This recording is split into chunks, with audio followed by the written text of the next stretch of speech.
మహాభారతం వింటే వచ్చే ఫలితం చెప్తున్నాడు. అది చివరిదాకా దాచుకోకుండా మొదటి చెప్పుకుంటున్నాం మనం.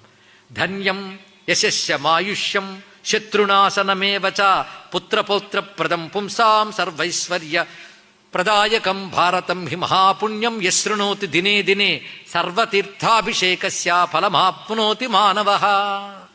అసలు భారతం వింటూ 60 రోజులు ఇక్కడ కూర్చున్నారంటే అన్ని లోకాల్లో ఉన్న 3 కోట్ల తీర్థములు స్నానం చేసిన ఫలితం లభిస్తుంది. సామాన్యమైన అంశం కాదు ఇక్కడ. భారతాధ్యయనం పుణ్యం. మొత్తానికి భారత అధ్యయనం పుణ్యం. ఒక్క మాట తెలుసుకుంటే చాలు. భారతాన్ని అధ్యయనం చేయడం పుణ్యకర్మండి. పుణ్యం అంటే చిత్తశుద్ధిని కలిగించున్నది అని అర్థం. పుణ్యశబ్దానికి ఇది అర్థం. మన పవిత్రం చేసే శక్తి భారతాధ్యయనం అనుకుంది. మొత్తం అధ్యయనం చేయగలమా? అపి పాదమధీయత.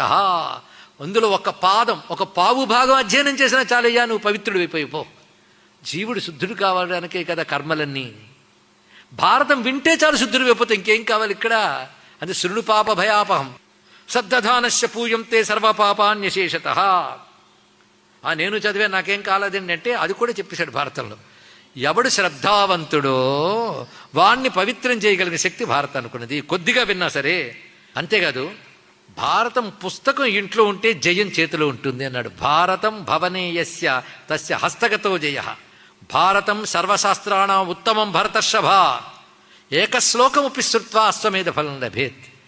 విస్తారంగా ఒక్క శ్లోకం చెప్పుకున్నా అశ్వమేధం చేసినటువంటి పుణ్యఫలం లభిస్తుంది. అసలు భారతం అనే మాటకి భరతవంశీకుల చరిత్ర భారతం. అగ్నిమిచ్చధ్వం భారతాహ అన్నట్టు భరత శబ్దం పరమాత్మకు సంబంధించినది, యజ్ఞానికి సంబంధించినవి. వారికి సంబంధించిన గ్రంథం గనక భారతం ఇది. అది తెలుసుకోవాల్సిన ప్రధానాంశం. ఇంకొక అర్థాన్ని శాస్త్రవేత్తలు చెప్తున్నారు బీజాక్షర నిఘంటు సహాయంతో. భా సూర్య రా అగ్ని తం చంద్ర సూర్యాగ్నిచంద్ర సంయోగాదేవ చరాచరాత్మక సృష్టి ఇత్యర్థ.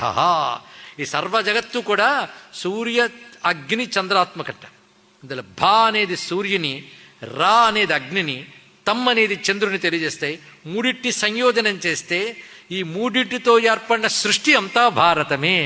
సృష్టి విషయమే భారతము. ఇది భారత శబ్దానికి అర్థమయ్యా అంటూ భారత మహాత్మ్యాన్ని, భారత విశేషాన్ని ఎంత చక్కగా తెలియజేస్తూ సర్వం శ్రీ వాసుదేవ చరణార్విందార్పణమస్తు. స్వస్తి.